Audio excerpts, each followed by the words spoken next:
الحمد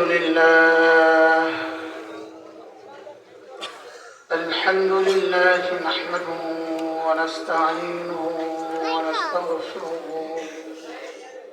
ونؤمن به ونتوكل عليه ونعوذ بالله من شرور أنفسنا ومن سيئات أعمالنا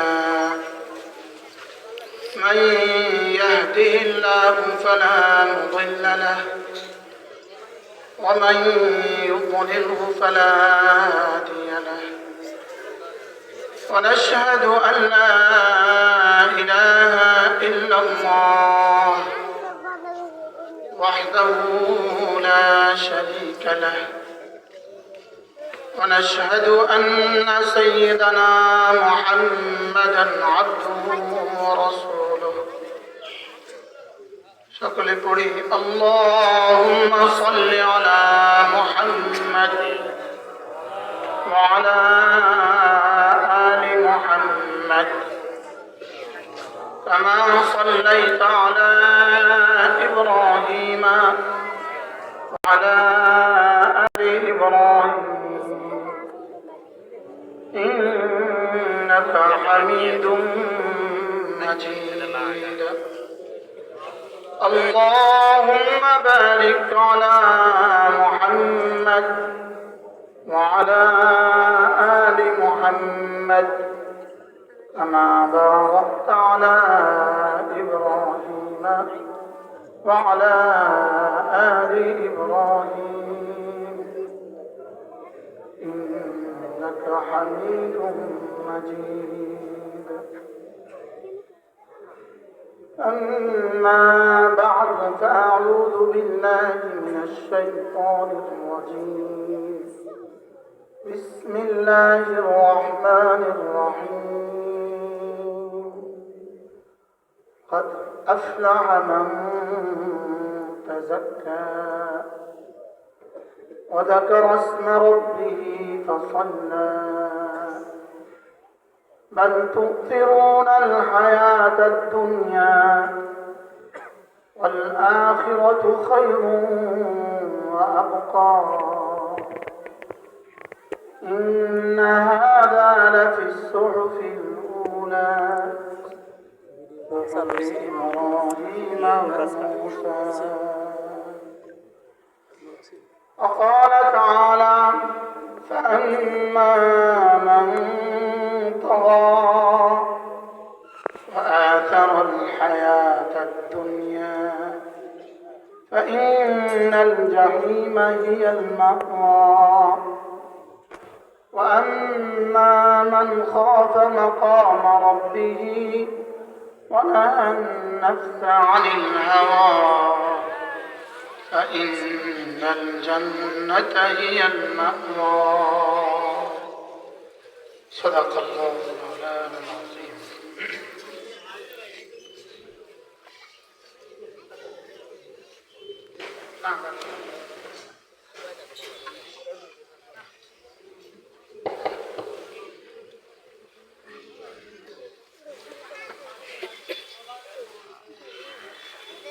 আজকে 2 নভেম্বর 2025 আল জামিয়াতুল আহলিয়া হাজিপুর আশরাফুল উলুম মাদ্রাসা বেগমগঞ্জ নোয়াখালী কর্তৃক আয়োজিত আজকের এই বার্ষিক ওয়াজ মাহফিলের শ্রদ্ধেয় সভাপতি ছাত্র মাদ্রাসার সম্মানিত মুহতামিম হযরত মাওলানা কামালউদ্দিন সাহেব দামাত বরকাতুহু আলাইহি মঞ্চে উপস্থিত আমাদের সেনবাগের ঐতিহ্যবাহী মাদ্রাসা সেনবাগের সবচেয়ে পুরাতন মাদ্রাসা খাজুরিয়া মাদ্রাসা সম্মানিত মুহতামিম হযরত মাওলানা আতাউল্লাহ সাহেব দামাত উপস্থিত হযরত উলামা ইকরাম শ্রদ্ধেয় মুরব্বিয়ানে আযম আমার যুবক ভাইরা পরদার আলের মা ও বোনেরা আল্লাহ তাআলার অগণিত অসংখ্য প্রশংসা যিনি দয়া করে মেহেরবানি করে আমাকে আপনাকে কুরআনে কারীমের নিসবতে দাওয়াত ও তাবলীগের নিসবতে জিক্র ও ফিক্রের নিসবতে একত্রিত হয়ে কুরআনে কারীম থেকে কিছু কথা বলার শোনার তৌফিক দান করেছেন, এর জন্য বলি আলহামদুলিল্লাহ। আমি আপনাদের সামনে কোরআনে কারীমের সূরা আলা থেকে কয়েকখানা আয়াতে কারিমা এবং সূরাতুন নাজিআত থেকে কয়েকখানা আয়াতে কারিমা তেলাওয়াত করেছি। অল্প সময় আপনাদের সামনে আয়াতগুলোর আলোকে দু চারটা কথা পেশ করা হবে ইনশাআল্লাহ। মেরে ভাইও, আমাদের সামনে দুটো ঠিকানা আছে, একটা হলো জান্নাত, একটা হলো জাহান্নাম। 3 নাম্বার কোনো ঠিকানা নাই। রাস্তা দুটো আছে, একটা জান্নাতের রাস্তা, একটা জাহান্নামের রাস্তা। আল্লাহ তাআলা প্রতিটা বনি আদমকে 2 যোগ্যতা দিয়ে বানিয়েছেন। গরু আর ছাগলকে আল্লাহ তাআলা একটা যোগ্যতা দিয়েছেন, ফেরেশতাদেরকেও আল্লাহ তাআলা একটা যোগ্যতাই দিয়েছেন। সমস্ত ফেরেশতাদেরকে আল্লাহ তাআলা শুধুই ইবাদতের যোগ্যতা দিয়েছেন, নাফরমানের যোগ্যতাই দেন নাই। গরু আর ছাগল সমস্ত প্রাণীকে আল্লাহ তাআলা শুধুই নাফরমানের যোগ্যতা দিয়েছে, ইবাদতের যোগ্যতা দেয় নাই। এজন্য গরু আর ছাগল এত নাফরমানি সত্ত্বেও জাহান্নামী না, আর ফেরেশতারা এত ইবাদত করা সত্ত্বেও আশরাফুল মাখলুকাত না। আমরাই শুধু এক জাতি যাদেরকে রব্বে কারীম 2 যোগ্যতা দিয়েছেন, জান্নাতের যোগ্যতাও দিয়েছেন, জাহান্নামের যোগ্যতাও দিয়েছেন, ইবাদতের যোগ্যতাও দিয়েছেন, গুনাহের যোগ্যতাও দিয়েছেন। বাকি আল্লাহ তাআলা গুনাহের যোগ্যতা দিয়েছেন আগে, ইবাদতের যোগ্যতা দিয়েছেন পরে। যেমনি ভাবে আল্লাহ তাআলা জমিনকে 2 যোগ্যতা দিয়েছে, জমিনে আগাছার যোগ্যতাও আছে, জমিনে ফসলের যোগ্যতাও আছে। তবে আগাছার যোগ্যতার জন্য কোনো মেহনতের প্রয়োজন রাখেন নাই। ফসলের যোগ্যতার জন্য আল্লাহ তাআলা মেহনতকে শর্ত রেখেছেন। আগাছার জন্য মেহনত লাগে না, আর মেহনত ছাড়া গাছ হয় না, মেহনত ছাড়া ফসল হবে না, আর আগাছার জন্য মেহনত লাগে না। ঠিক তেমনি ভাবে আল্লাহ তাআলা প্রত্যেকটা নফসকে 2 যোগ্যতা দিয়েছে। ফাআলহামাহা ফুজুরাহা ওয়া তাকওয়াহা। আল্লাহ তাআলা একদিকে গুনাহের যোগ্যতা দিয়েছে, আরেকদিকে নেকির যোগ্যতা দিয়েছেন। বাকি গুনাহের যোগ্যতার জন্য কোনো মেহনত করতেই হয় না, যেমন আগাছার জন্য কোনো মেহনত লাগে না। লেকিন ইবাদতের জন্য মেহনত লাগে, যেমন ফসলের জন্য মেহনত লাগে। মেহনত ছাড়া কাঁচা মরিচ হবে না, আলু আর পেঁয়াজ মেহনত ছাড়া জীবনে কখনো হবে না। আর ঘাস আর আগাছার জন্য কখনোই মেহনত লাগে না। আগাছার জন্য মেহনত শর্ত রাখেন নাই, লেকিন আল্লাহ তাআলা হেদায়েতের জন্য মেহনত শর্ত রাখছেন। বলেন হেদায়েতের জন্য কি রাখছেন? বলেন, বুঝে বলেন, হেদায়েতের জন্য কি শর্ত? হেদায়েতের জন্য মেহনত শর্ত। চোখের আলো ছাড়া যেমন সূর্যের আলো অচল, সূর্যের আলো ছাড়া চোখের আলো অচল। একজনের চোখের আলো তো আছে, লেকিন সূর্যের আলো নাই। এই মানুষটা জীবনে কখনো হাতের তালু দেখবে না। আরেকজনের কাছে সূর্যের আলো আছে, চোখের আলো নাই, সেও হাতের তালু দেখবে না। তাইলে বোঝা গেছে 2টা লাগে, 2টা। একটা হলো সূর্যের আলো বা বাহিরের আলো, আরেকটা হলো হৃদয়ের আলো। এই 2 আলো ছাড়া জীবনে কখনো তৃতীয় বস্তু উজুদে আসবে না, তৃতীয় বস্তু দেখা উজুদে আসবে না। ঠিক তেমনি ভাবে আল্লাহ তাআলা আমাদের হৃদয়ে একটা আলো দিয়েছেন, আর বাহিরে একটা আলো দিয়েছেন। বাহিরের আলোর নাম হলো কোরআনে কারীমের আলো, আর ভিতরের আলোর নাম হলো হৃদয়ের আলো। হৃদয়ের আলো আর কোরআনে কারীমের আলো, এই 2টা যদি একসাথে না হয়, জীবনে কখনো হেদায়েত জিন্দা হবে না। কি বলছি বলেন? আচ্ছা, সূর্যের আলো আছে, চোখ নাই, ভরা দুপুরে হাত দেখবে? এবার অমাবস্যার রাতে চোখ আছে, সূর্যের আলো নাই, এবার হাত দেখবে?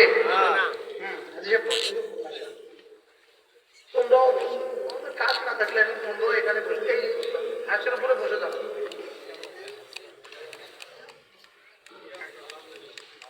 সূর্যের আলো আছে, চোখের আলো নাই। হাতের দেখা, হাত দেখবে না।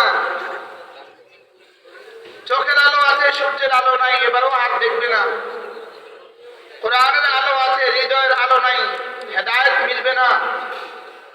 আর হৃদয়ের আলো আছে, কোরআনের আলো নাই, তাও হেদায়েত মিলবে না।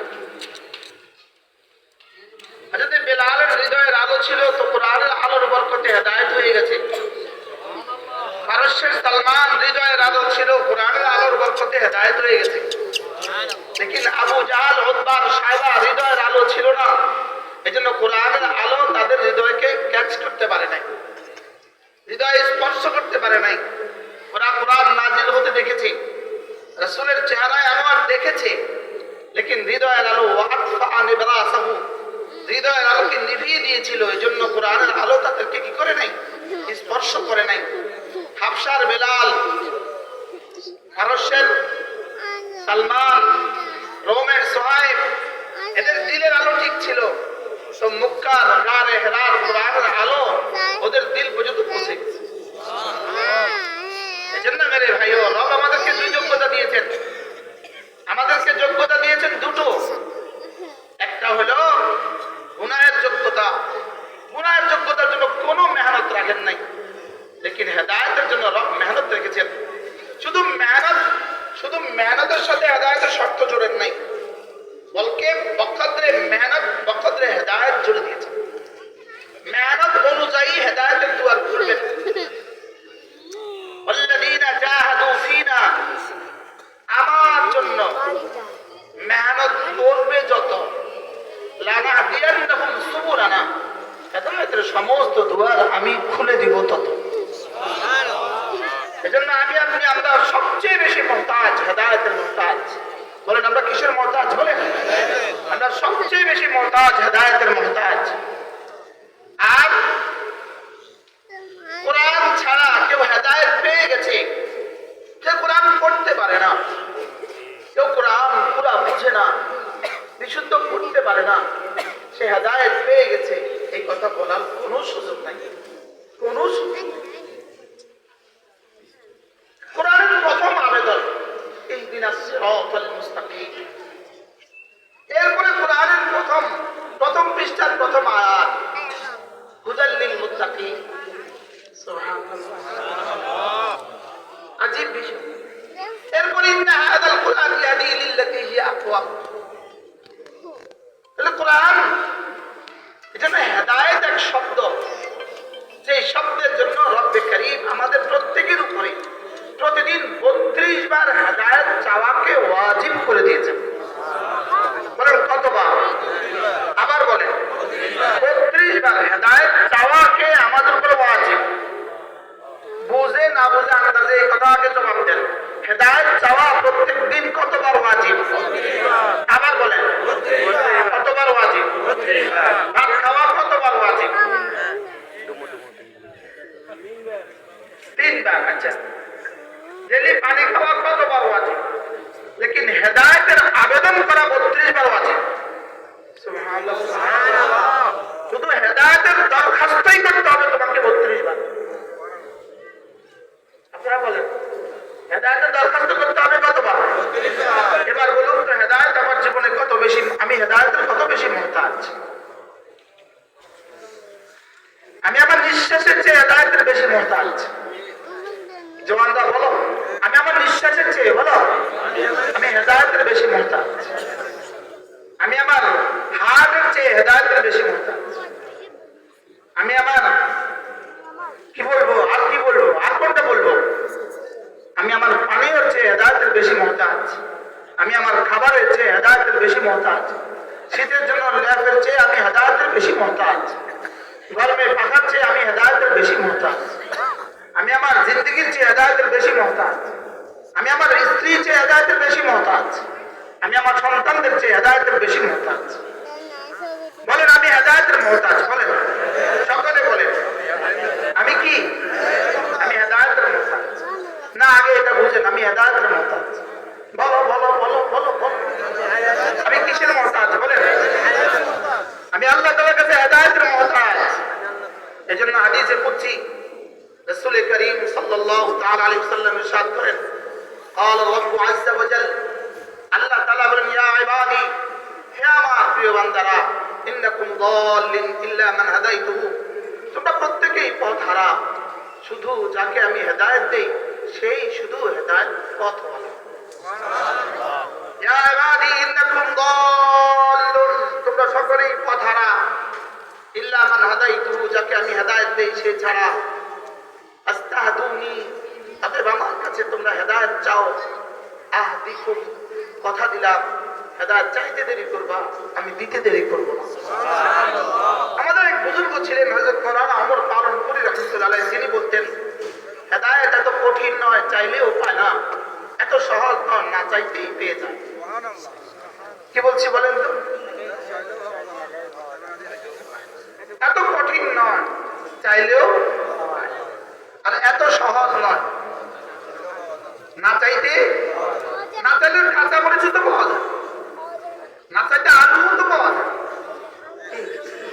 আর যেটা আমার নিঃশ্বাসের চেয়ে বেশি প্রয়োজন সেটা আমি না চাইতে পাবো কিনা এজন্য ইন্নাকুম দাল্লুন ইল্লা মান হাদাইতুহু ফাস্তাহদুনি আহদিকুম এরপরে ইয়া ইবাদি ইন্নাকুম জাই' ইয়া ইবাদি তোমরা সকলেই ক্ষুধার্ত ইল্লা মান আত'আমতুহু আমি যাকে খাদ্য দেই সেই শুধু খানাওয়ালা হবে অতএব ফাস্তাত'ইমুনি আমার কাছে খাবার চাও উত'ইমকুম আমি তোমাদেরকে যখন যা লাগে তখন তা দিই ইয়া ইবাদি ইন্নাকুম আরিন তোমরা সকলেই নগ্ন ইল্লা মান কাসাউতুহু আমি যাকে পরিধান করাই সেই শুধু পরিধান করতে পারে যদি ব্রেন আউট করে দেয় কাপড় ছাড়াই সে বাজারে ঘুরে ঘুরে না বলেন সে কাপড় ছাড়াই বাজারে ঘুরে নারী ঘুরে বাজারে পুরুষ ঘুরে এজন্য ওরা দেখেন না হাফ প্যান্ট পরে ঘুরে এরা যারা হাফ প্যান্ট পরে ঘুরে এরকম কিছু যুবক আছে না নাই এরা হাফ মেন্টাল এরা আধা পাগল বলেন আবার বলেন যারা মোটরসাইকেল চালায় হাফ প্যান্ট পরে এরা আধা পাগল বলেন সবাই বলেন এটা কি আধা পাগল ইয়া ইবাদি ইন্নাকুম আরিন ইল্লা মান কাসাউতুহু ফাস্তাকসুনি আকসিকুম তোমরা আমার কাছে কাপড় চাও আমি তোমাদেরকে কাপড়ও দিয়ে দেব জীবনে কোনোদিন চাইলাম না আল্লাহ লুঙ্গি লাগবে চাইলাম না লেকিন রব দিচ্ছেন জীবনে কোনোদিন চাইলাম না